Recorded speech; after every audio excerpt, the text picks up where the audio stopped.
up and down Indian River Lagoon, you will see this. Thousands of dead fish, belly up. On Okanagan Lake, scores of dead fish. The kokanee were first spotted a few days ago, and now provincial fisheries biologists are trying to determine the cause of the die-off. But as Blaine Gaffney reports, it isn't believed to be the result of human activity. We head out on the lake and noticed the kill-off of these fish, which we were quite alarmed. Thresher scoops some into a net. They're about 6-inch kokanee, and they're right across the lake, both sides, and in masses.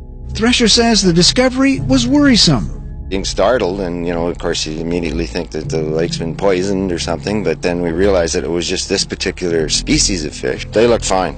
They look fine. Except that they're dead. Except that they're dead, yeah, but they're not scarred up.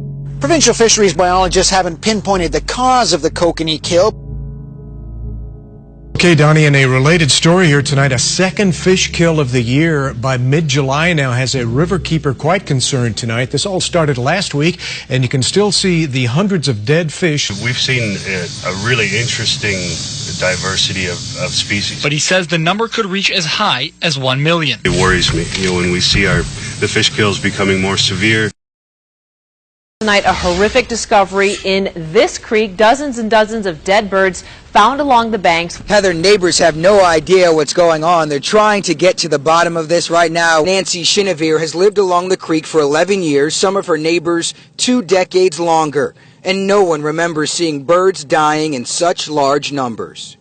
It's just nature, and it's beautiful. And when something like this happens, it's traumatic. It's very upsetting. Floating ducks, dying ducks, ducks on the shore, ducks everywhere. They were dead. Right now on Virginia Beach, some residents are wondering what killed hundreds of fish near the Stumpy Lake spillway. Long sent 10 on your side photos after noticing them on an early morning run at the Virginia Beach Chesapeake line. I first noticed the stench when I was about halfway from that curve over there at Elbow Road, and it was just overwhelming. And then I got here and I saw the many piles, and I figured something was up. She'd never seen anything like it in her 2 years in the area.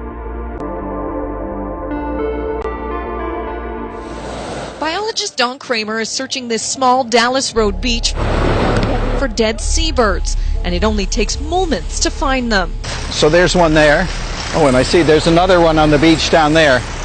A retired professor, Kramer now monitors seabird fatalities in Victoria for Bird Studies Canada.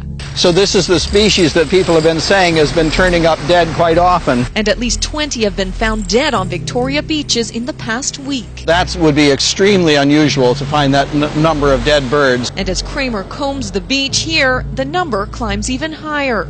It's all one species. From his first look, Kramer says the birds appear in good shape, like they aren't starving and like they died very recently. So there's something happening. Scientists say it's too early to tell if this is the beginning of a large die-off event. But since seabirds are an indicator of ocean health, what exactly has happened to these ones could be a sign of a much deeper problem. That's the concern, is that this might be just the start of something that's larger, and it's important to document at the beginning.